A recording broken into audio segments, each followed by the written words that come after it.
This audiobook is created using Crick. Crick lets you turn any image, PDF, or text into an audiobook effortlessly. Check the description to get your free account now. Chapter 1: The Surprising Power of Atomic Habits. The fate of British cycling changed one day in 2003. The organization, which was the governing body for professional cycling in Great Britain, had recently hired Dave Brailsford as its new performance director.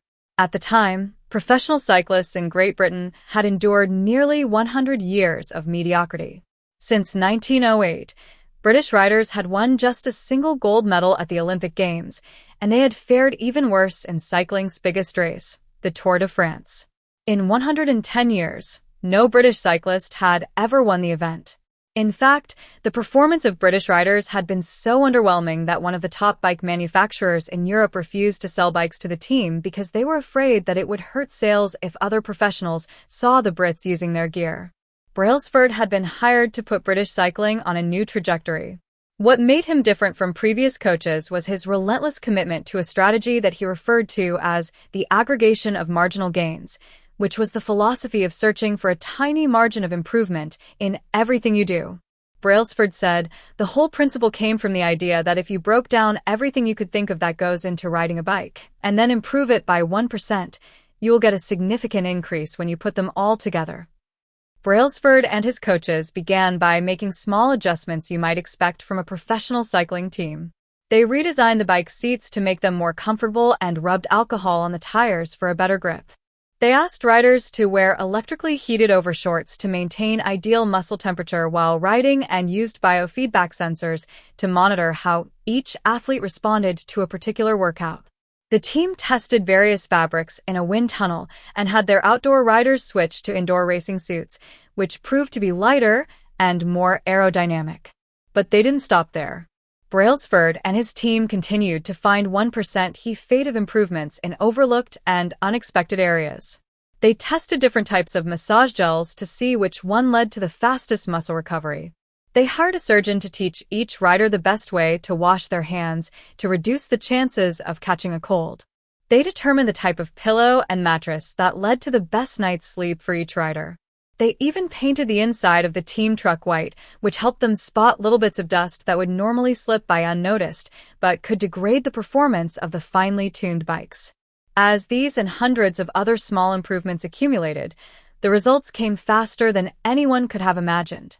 Just 5 years after Brailsford took over, the British cycling team dominated the road and track cycling events at the 2008 Olympic Games in Beijing, where they won an astounding 60% of the gold medals available. 4 years later, when the Olympic Games came to London, the Brits raised the bar as they set 9 Olympic records and 7 world records.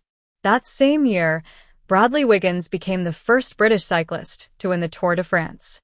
The next year, his teammate Chris Froome won the race, and he would go on to win again in 2015, 2016, and 2017, giving the British team 5 Tour de France victories in 6 years.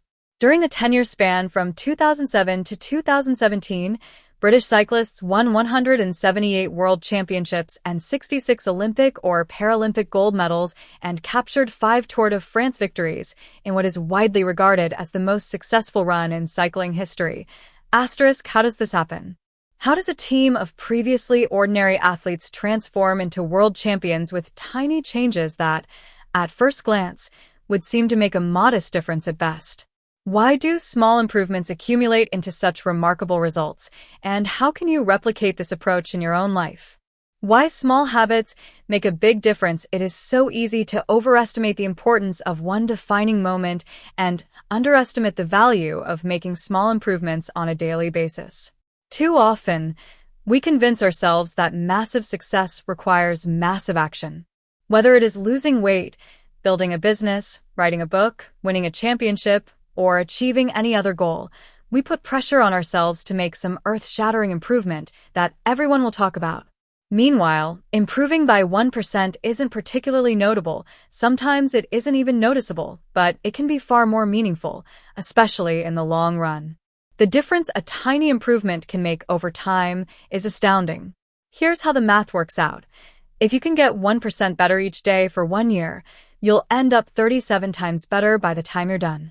Conversely, if you get 1% worse each day for 1 year, you'll decline nearly down to zero. What starts as a small win or a minor setback accumulates into something much more. 1% better every day, 1% worse every day for 1 year. 0.99365 is equal to 0.031% better every day for 1 year. 1.01365 is equal to 37.78. Figure 1. The effects of small habits compound over time. For example, if you can get just 1% better each day, you'll end up with results that are nearly 37 times better after 1 year.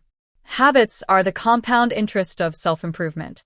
The same way that money multiplies through compound interest, the effects of your habits multiply as you repeat them. They seem to make little difference on any given day, and yet the impact they deliver over the months and years can be enormous.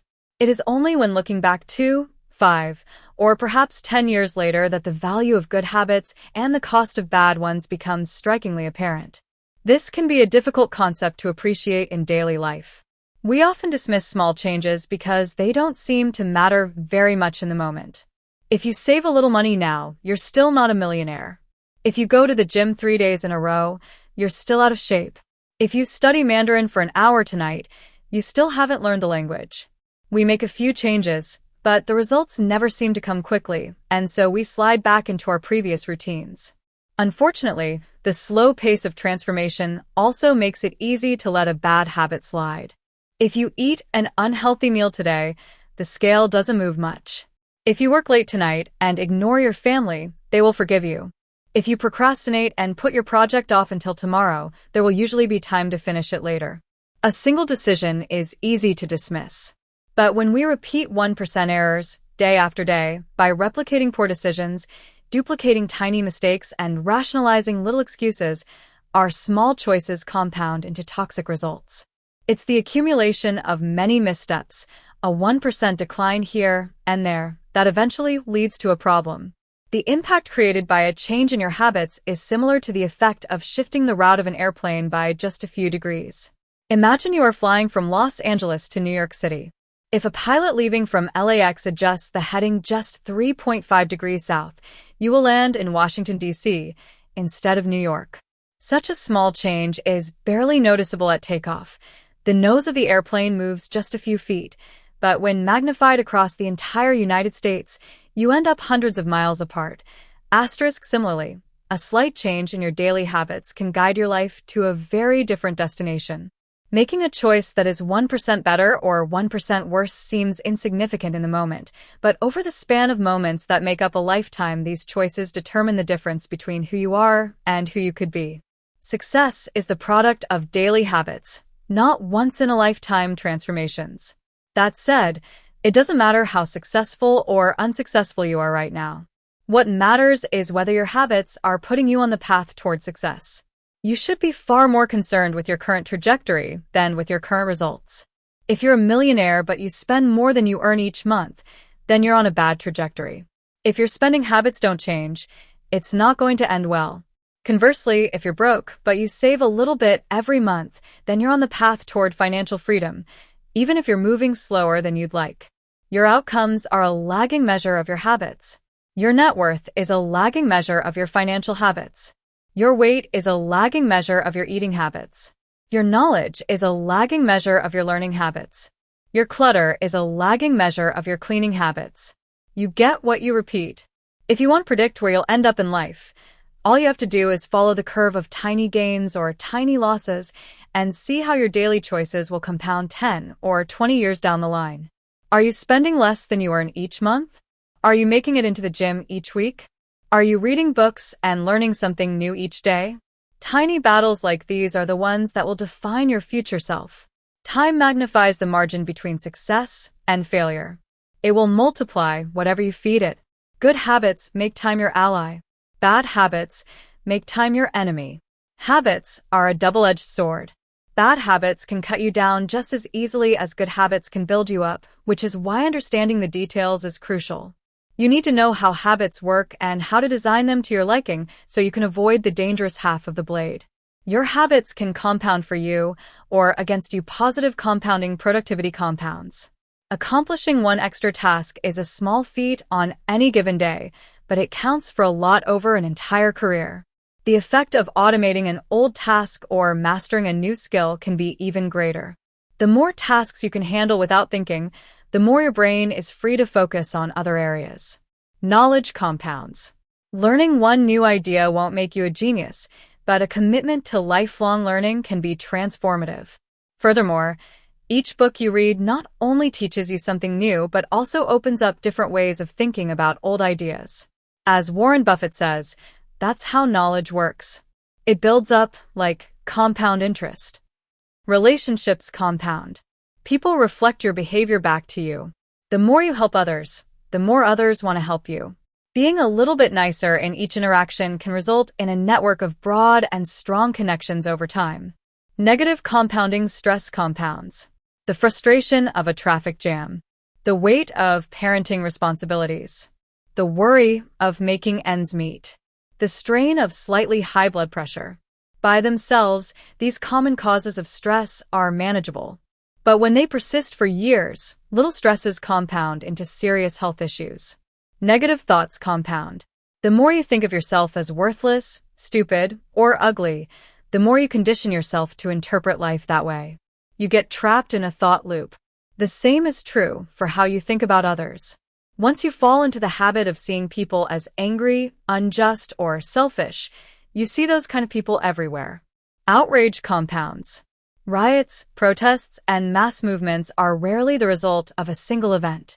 Instead, a long series of microaggressions and daily aggravations slowly multiply until one event tips the scales and outrage spreads like wildfire. What progress is really like? Imagine that you have an ice cube sitting on the table in front of you. The room is cold, and you can see your breath. It is currently 25 degrees.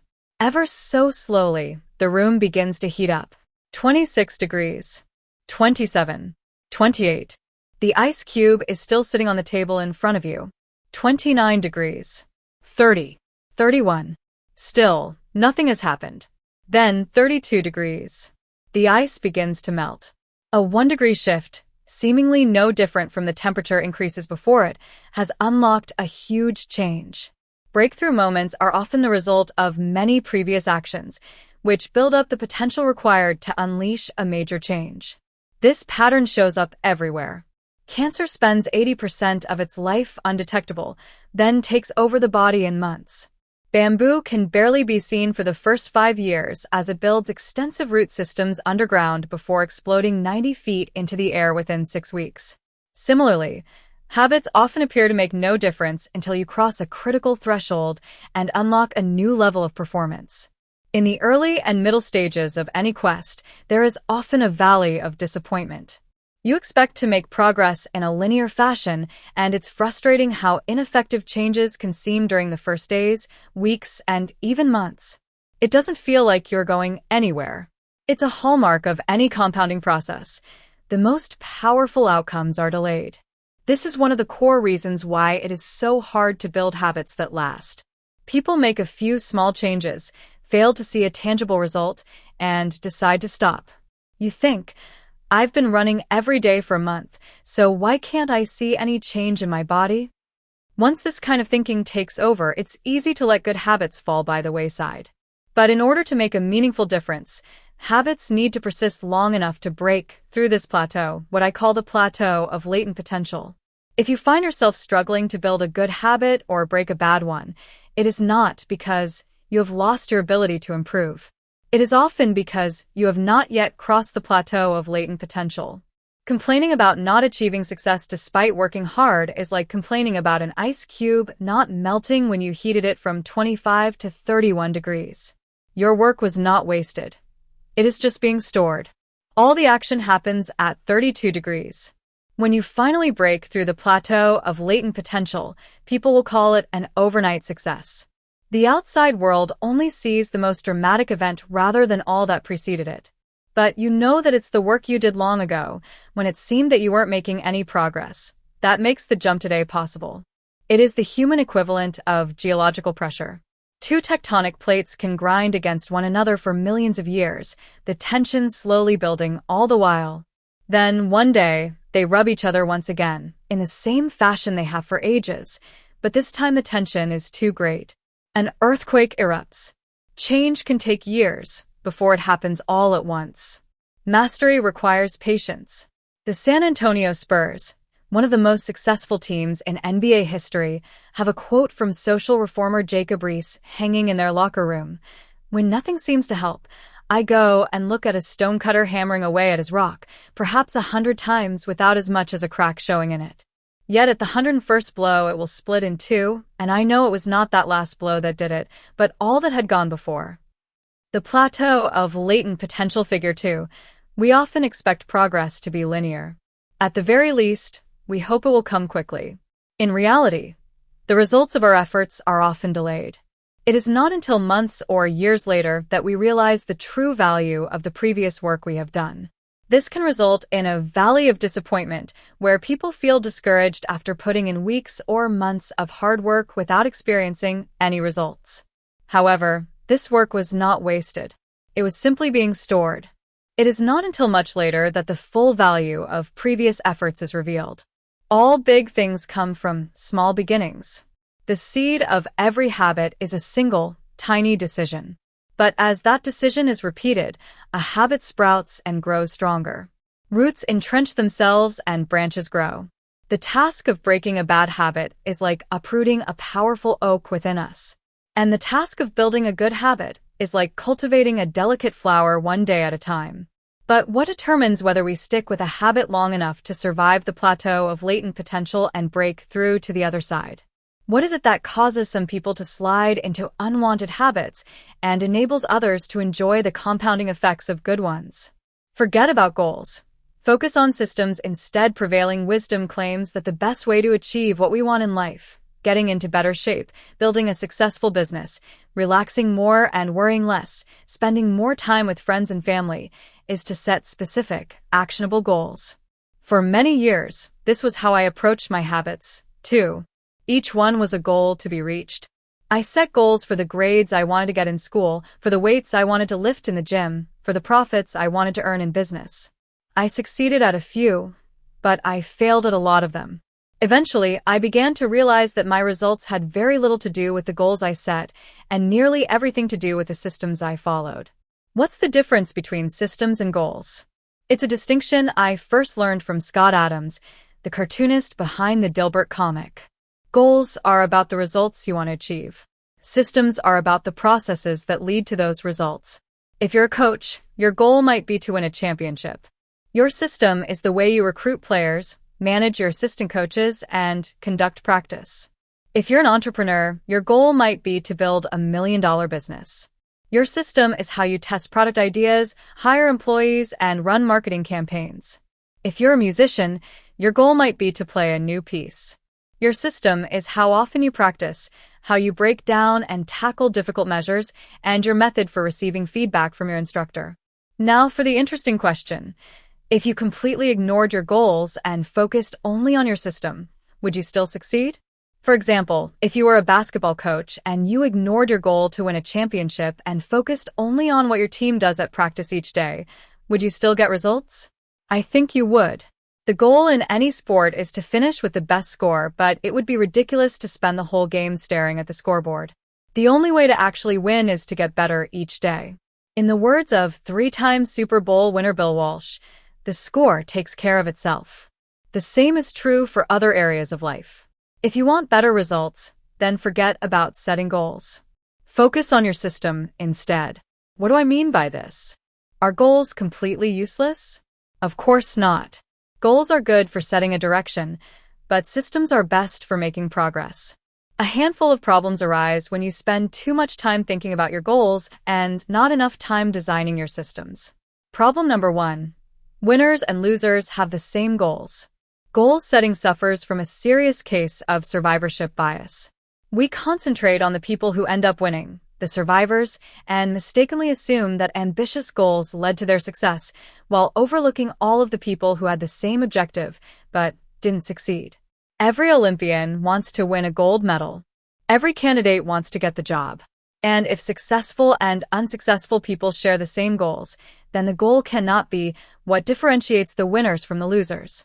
It wasn't the goal of winning the Tour de France that propelled the British cyclists to the top of the sport.